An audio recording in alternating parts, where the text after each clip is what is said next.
Hello everyone, I hope you're well. Now today we have another video from the guys at the Aikido Virtual Dojo channel. And the subject today is the idea of connection. Now this concept of course is taught in dojos all around the world, but I think it's important to see these ideas from different perspectives to fully understand them. Now my students will be absolutely fed up with me saying to them that a wrist lock isn't just on the wrist. You're trying to connect up using a kinetic chain from the wrist through the elbow to the shoulder to the spine, so you can move the entire person. And in this video these guys basically are explaining how to connect to your partner, but they're doing it from the point of view of some quite subtle exercises. So it's worth having a play around with this and see if you can feel what they're talking about. So don't forget, hop over to the Aikido Virtual channel and show them some love. They've only just started, so subscribe and help them out. The link is down below, and if you like what we're doing here, it doesn't cost you anything, please subscribe, smash the like button, and thank you for watching.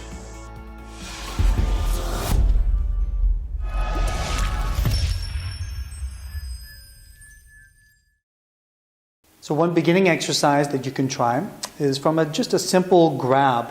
So let's start with the basic attack, what we might call katate dori. Okay? Now from here, we get very concentrated very quickly on the grab itself. But let's actually start to look a little bit further. And so we're going to bring our attention to different points in the body through the grab itself. So feeling the grab, first of all, is an important aspect. You don't want to get away from the grab. Feel it. Then I want to be able to just move and connect his wrist. Not too difficult from there. If I can do that, then I want to feel and connect into his elbow. Just being able to move his elbow around, specifically there. Okay? Once I can do that, then I can even go even further and move up into his shoulder.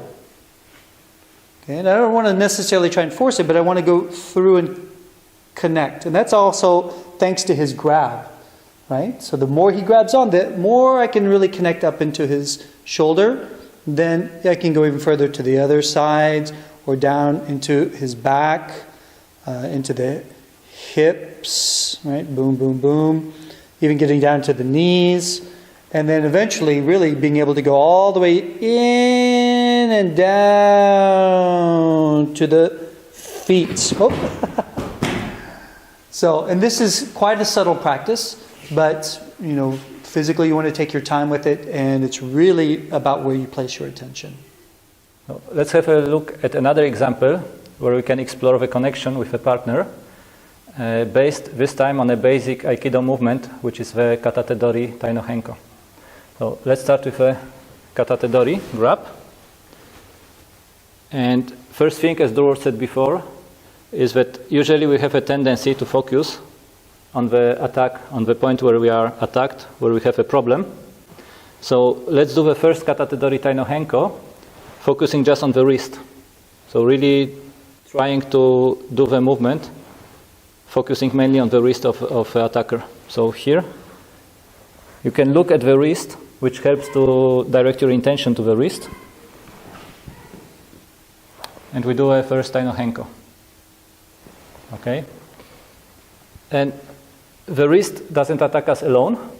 It's not hanging somewhere out of space, out of nowhere. It's supported by the elbow, which is behind. So the next time we try to do the Katate Dori Tai no Henko, let's include the elbow in the movement. And now the exploration is about seeing how it changes the reaction of our partner, how it impacts his system when I start connecting to the different parts of his body. So now I focus on I take the wrist, I don't forget the wrist, which I already had in the first movement, but I include the elbow. There's already a slight difference on the way Dojo's body is moving. Moving on with this exploration, behind the elbow, we have the shoulder. So let's do the same movement again, Katate Dori Tai no Henko, with the wrist, elbow, and shoulder.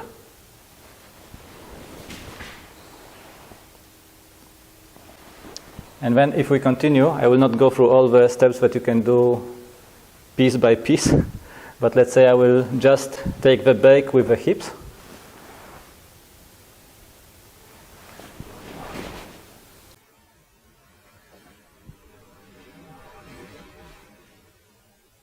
to show you how it moves our partner, my partner. And we can go, as Durward was showing before, we can go down to the feet, and maybe not only even feet, but also, in a way, energetically, the ground which is supporting the feet.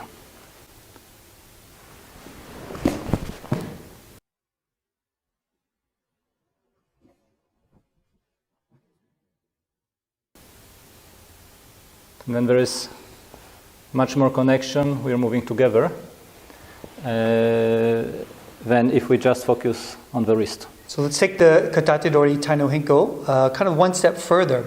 We want to stay connected even in the end. So it's really thanks to the attack and the grab itself that we can actually have this connection. So we start in the beginning. Start at the beginning. We're already actually in contact, already have this connection. We want to go through the steps that Marcin had explained. And as we move in and do Tai no Henko, at the end, we want to keep that connection. So we still want to be able to feel our partner here. And again, it's thanks to his grab that we're able to keep this connection. So I want to be able to, from my base, feel his base. Okay, so he still has his energy, in the attack, and wherever I go, he goes.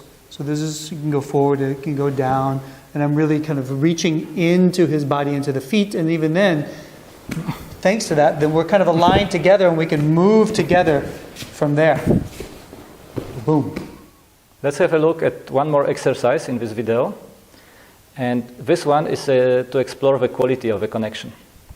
So we will move to another movement, to a Gyakute Dori Ikkyo.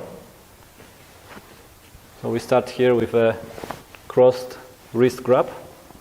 And for the Gyakute Dori Ikkyo, I would normally move slightly back, enter with the spiral of the Ikkyo, grab the wrist, and then connect with the center line and go for the spiral movement for the Ikkyo. Now this connection is already a good thing. But let's say that this is connection level 1. Now, if I want to get a deeper or stronger connection, I can connect here. Instead of grabbing the wrist with my whole hand at once, with all fingers at once, I can go here finger by finger.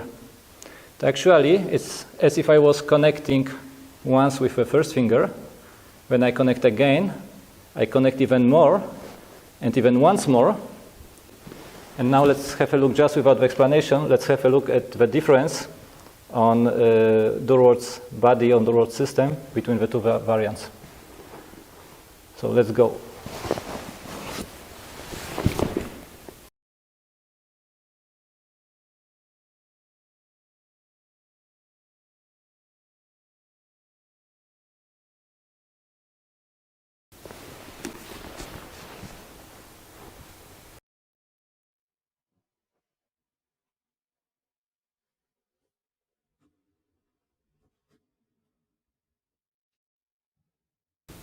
So you can see that there is much more connection, and he's moving more with this energy when we apply it finger by finger. So the connection can have different levels and different quality that goes with it.